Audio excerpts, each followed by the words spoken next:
మన తెలంగాణ ఏర్పడి 11 సంవత్సరాలు అయింది. 4 కోట్ల ప్రజలకు కన్నీరు మాత్రమే మిగిలింది.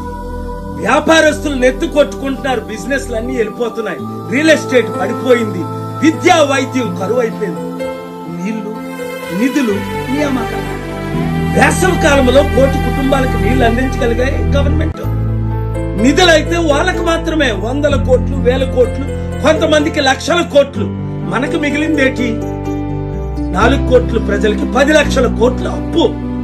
వడ్డీ కట్టలేము, అప్పులు దొరకట్లేదు అని రేవంత్ రెడ్డి మొన్న ముఖ్యమంత్రి అరే మమ్మల్ని ఢిల్లీలో దొంగలా చూస్తున్నారు, దోచుకున్న వాళ్ళ చూస్తున్నారు, అపాయింట్మెంట్ ఇవ్వట్లేదు, అప్పులు దొరకట్లేదు అని చేతులు ఎత్తేశారు. ఇది ఈ రోజు తెలంగాణ పరిస్థితి. 60 లక్షల నిరుద్యోగులకు ఉద్యోగాలు వచ్చాయా? కంపెనీలు వచ్చాయా? ఎన్ని సమిట్లు పెట్టి ఏమైనా మంచి పేరు వస్తుందో సరికదా? మహిళలకు క్షేమం లేదు, సేఫ్టీ లేదు, కోట్ల మీద నడలేకపోతున్నారు. మిస్ వరల్డ్ కొరకు మిస్ ఇంగ్లాండ్ వస్తే అయ్యో ఈ హైదరాబాద్ లో నన్ను ఒక వేశ్యలాగా చూస్తున్నారని ఆవిడ హైదరాబాద్ లో పారిపోయి దేశ విదేశాల్లో మన పరువు తీస్తుంది.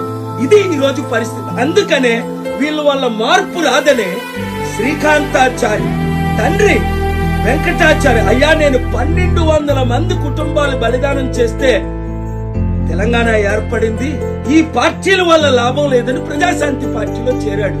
ఎంత మంది అన్ని పార్టీలు పిలిచినా వద్దు అని చెప్పి గద్దరన్న మన ప్రజాశాంతి పార్టీలో చేరాడు. ఎందుకు? మార్పు రావాలి, ఆ మార్పు మనమే తేవాలి, మనందరం కలిసి పనిచేస్తే. వాళ్ళైతే కొట్టుకుంటున్నారు. 20 లక్షల వార్చి సరిపోదు, 200 కోట్ల రూపాయలు అపార్ట్మెంట్ దుబాయ్లో సరిపోదు, నాకు 100,000 కోట్లు కావాలి, అన్నకిచ్చిన ఆస్తి నాకు కూడా కావాలి.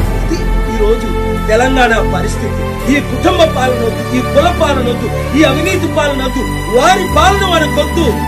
మన ప్రజలకు శాంతి రావాలంటే ప్రజాశాంతి పార్టీయే రావాలి, మన పార్టీయే రావాలి.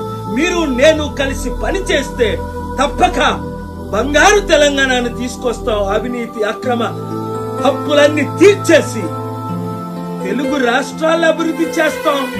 హైదరాబాద్ ని మరలా ప్రపంచ మ్యాప్ లో పెడతాం. ఈ వీడియో అందరికీ షేర్ చేయండి.